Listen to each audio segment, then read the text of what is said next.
오늘 우리에게 주시는 말씀 고린도후서 11장 16절에서 33절까지만 읽습니다. 고린도후서 11장 16절에서 33절 한 절씩 저희들 교독하겠습니다. 내가 다시 말하노니 누구든지 나를 어리석은 자로 여기지 말라. 만일 그러하더라도 내가 조금 자랑할 수 있도록 어리석은 자로 받으라. 내가 말하는 것은 주를 따라 하는 말이 아니요 오직 어리석은 자와 같이 기탄 없이 자랑하노라. 여러 사람이 육신을 따라 자랑하니 나도 자랑하겠노라. 너희는 지혜로운 자로서 어리석은 자들을 기쁘게 용납하는구나. 누가 너희를 종으로 삼거나 잡아먹거나 빼앗거나 스스로 높이거나 뺨을 칠지라도 너희가 용납하는도다. 나는 우리가 약한 것 같이 족되게 말하노라. 그러나 누가 무슨 일에 담대하면 어리석은 말이나 나도 담대하리라. 그들이 히브리이냐 나도 그러하며 그들이 이스라엘인이냐 나도 그러하며 그들이 아브라함의 후손이냐 나도 그러하며 그들이 그리스도의 일꾼이냐 정신없는 말을 하거니와 나는 더욱 그러하도다. 내가 수고를 넘치도록 하고 옥에 갇히기도 더 많이 하고 매도 수도 없이 맞고 여러 번 죽을 뻔하였으니 유대인들에게 40에서 하나 감한 매를 5번 맞았으며 3번 태장으로 맞고 1번 돌로 맞고 3번 파선하고 일주야를 깊은 바다에서 지냈으며 여러 번 여행하면서 강의 위험과 광도의 위험과 동족의 위험과 이방인의 위험과 시내의 위험과 광야의 위험과 바다의 위험과 거짓 형제 중에 위험을 당하고 또 수고하며 애쓰고 여러 번 자지 못하고 줄이며 목마르고 여러 번 굶고 춥고 헐벗었노라. 이 외의 일은 고사하고 아직도 날마다 내 속에 눌리는 일이 있으니 곧 모든 교회를 위하여 염려하는 것이라. 누가 약하면 내가 약하지 아니하며 누가 실족하게 되면 내가 애타지 아니하더냐. 내가 부득불 자랑할진대 내가 약한 것을 자랑하리라. 주 예수의 아버지 영원히 현성할 하나님 내가 거짓말 아니하는 것을 아시느니라. 다메섹에서 아레다 왕의 고관이 나를 잡으려고 다메섹 성을 지켰으나 나는 광주리를 타고 들창문으로 성벽으로 내려가 그 손에서 벗어나노라. 아멘. 오늘 우리에게 주시는 말씀입니다. 고린도 전후서로 나누는 슬기로운 성도 생활 37번째 시간입니다. 고린도 후서 이제 13장이면은 마치는데요. 아마 앞으로 3번 더 하면은 40번째 슬기로운 성도 생활을 마치게 될 것 같습니다. 여러분들 지난 10장부터 바울의 이 사도적 권위에 도전하는 거짓 교사들을 향해서 계속해서 이 변호가 이어지고 있습니다. 우리가 10장에서 대적자들을 상대로 싸우고 변호하면서 바울 자신이 사용하는 무기는 육신에 속한 것이 아니고 하나님의 능력이다. 하나님의 능력이다. 그것으로 싸우면서 이어서 11장의 전반부에 혼란을 겪는 이 교회와 성도들에게 그리스도의 신부로서 순결함을 회복할 것을 그렇게 호소하였습니다. 거짓 교사들이 고린도 교회 성도들을 유혹하여 빼앗아가 버렸습니다. 바울은 이러한 황당한 일을 보면서 정신을 차리지 못하는 성도를 향해 무엇이 진짜이고 무엇이 가짜인지 분간하라고 오늘도 촉구하면서 자신을 변호하는 가운데서 무엇을 합니까? 자랑을 합니다. 자랑을 하고 있습니다. 그래서 1절 말씀에 이 편지를 읽는 고린도 성도들에게 바울 자신이 잠시나마 자기 자랑하는 것처럼 어리석게 보이는 것을 용납해달라라고 그렇게 이미 말을 했었죠. 이 자랑이 12장까지 이어지는 자랑입니다. 이 내용들을 자세히 살펴보면은 바울이 참으로 진실한 하나님의 일꾼으로서 살아왔다라는 것을 보게 됩니다.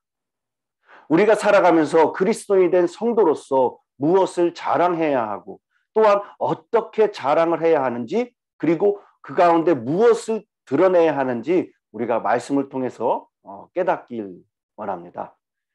당시 고린도 교회와 성도들을 회방하는 이 거짓 선지자들, 그들에게 나타난 특징은 자신들을 돋보이게 하는 외적인 것을 많이 드러내면서 자랑을 했습니다. 계속해서 변호해오고 있는 이 사도 바울도 여러 가지 자신에게 비난하고 비하하는 그러한 복음을 훼손시키는 그 사람들을 이제 참다 못해서 나도 자랑을 하겠다. 무엇입니까? 맞짱 뜨는 겁니다. 맞서서 오늘 싸우는 것이 내용입니다. 성경에서는 자랑하지 말라라는 말이 있습니다. 그런데 다른 말도 있어요. 지난 10장에 보면은 자랑하는 자는 주 안에서 하라. 주 안에서 자랑을 하라는 거예요. 자랑을 하지 말라는 말에 어떤 의미인가? 이것은 우리가 분간해야 됩니다. 어떠한 이기적인 목적으로 또한 위선적인 표현을 하는 것을 하지 말라는 거예요. 그리고 오해하지 말라 할 것에 정당한 또한 자기 표현이나 필요한 설명은 그러한 자랑에 해당하지 않는다라는 것을 우리가 알아야 됩니다. 잘못하면은 우리 기독교 진리가 자랑하지 말라는 이 교훈이 일부러 못난 행세를 하라라는 말로 오해해서는 안 된다는 거죠. 바울은 고린도후서 11장부터 자신이 참 사도로서 그동안 어떻게 사역해 왔는지 언급했습니다. 그는 고린도 교회에서 지난 1년 반 동안 사역하면서 교회로부터 아무런 재정적인 도움을 받지 않고 사역을 했어요. 이 당시 거짓 사도들은 자신의 배와 주머니를 채우고 돈을 벌고 자신들의 이익을 챙기기 위해서 그렇게 말씀을 가르쳤습니다. 바울 사도는 이런 거짓 사도들을 성도를 노예로 삼으려는 사람, 먹이를 먹어치우려는 짐승, 미끼와 거슬로와 사냥감을 포획하는 사냥꾼, 그리고 스스로 높이는 사람들, 뺨을 치는 사람들 이렇게 묘사를 했어요. 또한 고린도 교회와 성도들은 이런 자들을 분별하지 못하고 그들을 교회 안에 그렇게 받아들였습니다. 바울은 스스로 질그릇과 같이 약한 존재로 여기고 늘 낮추면서 살아왔고 말해왔습니다. 그리고 온전히 하나님의 영광과 예수 그리스도를 섬기기 위해서 사역을 해왔어요. 그런데 교회 안에 감히 자신을 자랑하는 사람들이 있기에 이제는 어린 석인 줄 알지만은 담대하게 자랑을 하겠다라는 것입니다. 본문에서 바울은 자신이 사도 직분을 수행하면서 겪어왔던 수많은 고난들과 수고들을 언급하고 그것들을 자랑합니다. 대적자들은 자신이 히브리인들이며 이스라엘 사람들이며 아브라함의 혈통의 후손이다라고 그 외적인 것을 가지고 자랑을 했습니다. 이에 바울이 맞짱을 뜹니다. 22절에서 33절 이것을 세번역 성경으로 읽어드리면 이렇게 돼요. 그들이 히브리 사람입니까? 나도 그렇습니다. 그들이 이스라엘 사람입니까? 나도 그렇습니다. 그들이 아브라함의 후손입니까? 나도 그렇습니다. 그들이 그리스도의 일꾼입니까? 내가 정신 나간 사람같이 말합니다마는 나는 더욱더 그렇습니다. 그렇게 표현을 했어요. 이어서 그리스도의 복음을 전파하다가 수고를 넘치게 했죠. 그것을 또 자랑합니다. 23절에서 27절 많이 수고했죠. 투옥에 당합니다. 돌로 몽둥이로 맞습니다. 죽을 고비를 수차례 당하고 배가 파손당하고 표류하고 강에 빠져 죽을 뻔하고 강도를 만나고 이방인의 위험 그리고 광야에서 바다에서의 위험 거짓 선도들로부터 오는 위험 그리고 잠을 못 자고 배고픔 목마름 굶주림 추위에 떨고 헐벗음에 고통당하고 이것을 자랑을 늘어놓고 있습니다. 바울 사도가 자신을 변호하기 위해서 어쩔 수 없이 이런 자랑을 했지만은 거짓 교사들과 자랑한 것과는 달리 오히려 자신의 약함을 드러낸 것입니다. 바울의 극심한 고난과 지극히 약한 모습을 통해서 하나님이 일하시는 것을 보여주기 위해서 그가 그리스도께서 또한 부르신 사도라는 것을 드러내고 자신의 권위를 입증하고 있는 것입니다. 바울이 약한 것들을 자랑하면서 자신의 권위를 입증한 이유가 있습니다.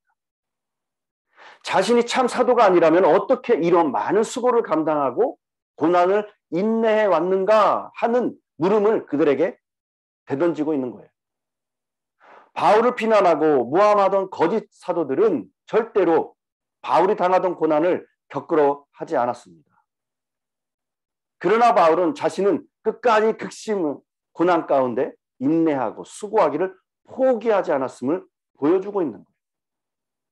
그는 지금 자신이 겪어온 고난과 인내해온 시간이 자신의 사도됨을 나타내고 있음을 충분하게 보여주기 위해서 부득불 이런 자랑의 방법을 택하고 있는 것입니다.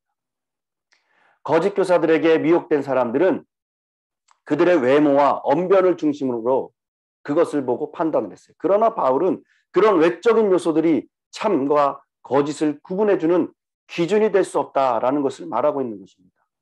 오히려 인간의 한계를 초월할 만큼 극심한 고통과 고난 가운데서도 헌신과 수고를 포기하지 않은 자신의 삶을 이야기하면서 자랑하면서 자신이 참된 사도의 길을 걸어왔음을 보여주고 있습니다.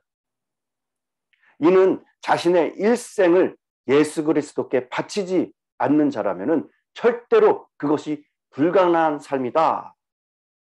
또한 하나님께서는 그를 복음의 증거자로 불러주지 않았으면 감당할 수 없다라는 것을 이야기하고 있습니다. 이러한 자신의 삶을 통해서 바울은 고난 앞에서도 도망가버리는 거짓 교사들의 위선을 폭로하며 그런 그들과 다른 자신의 모습을 통해서 자신의 사도권을 그렇게 증명하고 있는 거예요. 여러분, 복음의 능력은 우리가 가진 것을 자랑함으로써 드러나지 않습니다.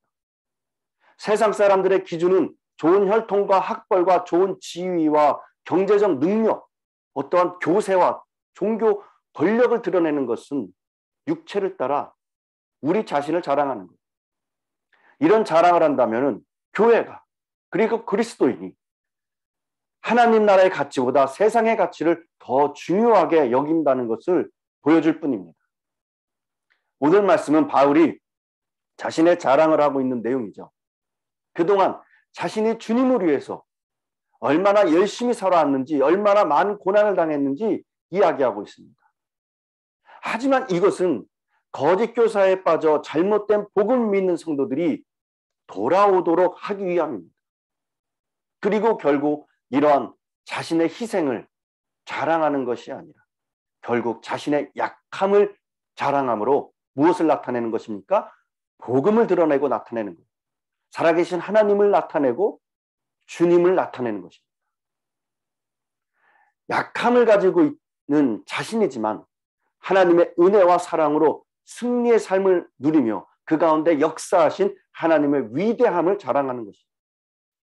여러분, 우리가 살아온 인생 가운데 우리 자신의 힘으로 되어진 것은 하나도 없습니다. 그저 숨 쉬는 것, 그거 하나도 하나님의 역사하심이 없으면 불가능한 것입니다. 그러기에 우리 인생은 자랑할 것이 하나도 없습니다. 그러나 동시에 우리의 인생은 자랑할 것으로 가득 차 있다는 거예요. 스스로 살 수 없지만은, 스스로 살아갈 수 없는 우리지만은 우리 가운데 역사하시는 하나님으로 인해 기적의 순간들이 바로 그런 것이라는 거예요. 내 안에 거하시고 살아 숨쉬는 하나님이 바로 자랑할 것이라는 것입니다. 그것으로 우리에게는 가득 차 있다는 거예요. 그리고 그 기적의 순간들을 내 주위를 그것을 통해서 변화시키고 참되신 살아계신 하나님을 증거할 수 있다는 것. 이것이 참 자랑이심을 우리가 꼭 기억하시기 바랍니다. 오늘 하루도 하나님의 살아계심으로 인해서 자랑과 기쁨이 넘쳐나는 그러한 하루, 충만한 그러한 하루가 되었으면 좋겠습니다. 살아계신 하나님만이, 십자가 능력만이 우리의 자랑이자 소망이자 기쁨인 줄 믿습니다. 교회 공동체 안에서 우리가 자랑할 것은 나의 능력, 나의 수고가 아니라 십자가 앞에서의 나의 연약함, 나의 약점들이라는 거예요. 가장 드러내기 어려운 부분을 드러내므로 내 안에서 하나님이 어떤 일을 하고 계시는지를 말함으로써 하나님을 드러내야 해. 내 자신을 흉보라는 것이 아닙니다. 하나님만을 자랑해야 된다는 것입니다. 내가 우리 교회에서 또 다른 주님의 몸된 공동체 안에서 나를 드러내지 말고 나를 자랑하여 나를 포장하려고 하지 말고 나의 약함, 나의 약점, 나의 연약함을 그대로 드러낼 수 있도록 믿음의 성숙함이 있어야 될 줄 믿습니다. 또한 그러한 약점들, 연약함들을 통해서 주님께서 나를 어떻게 인도하셨고 보호하셨고 어떻게 치유하셨고 주님의 뜻을 이루어 가셨는지를 나눔으로 주님을 찬양할 수 있도록 그러한 믿음의 슬기로운 성도 생활 되시기를 간절히 축원합니다. 여러분, 주 안에서 우리의 연약함은 분명하게 우리가 천국에 안전히 닫아둘 수 있는 그러한 안전장치가 된다는 사실을 꼭 기억하시기 바랍니다. 오늘도 그 은혜를 누리면서 우리가 슬기로운 그러한 성도의 생활을 이어나갈 수 있는 저와 여러분이 되시기를 간절히 축원합니다. 기도하겠습니다. 사랑의 하나님, 오늘도 말씀을 통해서 그리스도의 삶이 무엇인지 깨닫게 하여 주시니 감사드립니다. 질그릇과 같은 우리에게 담겨진 복음을 부끄러워하지 않을 뿐만 아니라 주 안에서 자랑하는 우리 모두가 되게 하여 주시옵소서. 주님, 예수님을 구주로 믿는 우리들에게 여전히 많은 약함과 약점과 부족함들이 있습니다. 그러나 그 약함을 많은 우리들을 통해서 일하시는 주님이실 줄 믿습니다. 그 약점, 약함, 부족함이 많은 우리 자신이 주님의 일을 감당해 나갈 때에 우리가 더욱 예수 그리스도의 사람이라는 증거를 얻으며 또한 내가 예수님을 믿는 사람이라는 것을 세상에서 당당히 증명함으로 하나님을 드러내게 해 주시고 하나님의 능력을 덧입어 더욱더 선한 영향력을 나타낼 수 있는 강한 성도들 될 수 있도록 주님 축복하여 주시옵소서. 귀한 우리 교회의 소명 쉼터를 허락하심에 감사드립니다. 시작은 약하고 미약하나 약한 가운데 일하시는 주님으로 인해서 믿고 간구하며 나아갑니다. 쉼터의 공간이 우리 소명 식구가 더욱 하나가 되는 자리 되게 해주시고 주님과 하나님 나라의 관계에서 징검다리 역할로 아름다운 평안의 자리 되게 하여 주시옵소서. 또한 구원의 방주 역할로 많은 사람들에게 그리스도의 사랑을 전하고 나타내는 거룩한 성지가 되게 하여 주시옵소서. 오늘도 여러 가지 기도의 제목으로 나아갑니다. 주님, 간구할 때마다 주님의 일하심을 경험할 수 있는 귀한 은혜의 자리 될 수 있도록 주님 축복하여 주시옵소서. 예수님의 이름으로 기도드렸습니다. 아멘. 말씀을 생각하시면서 다 같이 우리가 기도의 자리로 나아가겠습니다. 기도합니다. 사랑의 하나님, 감사합니다.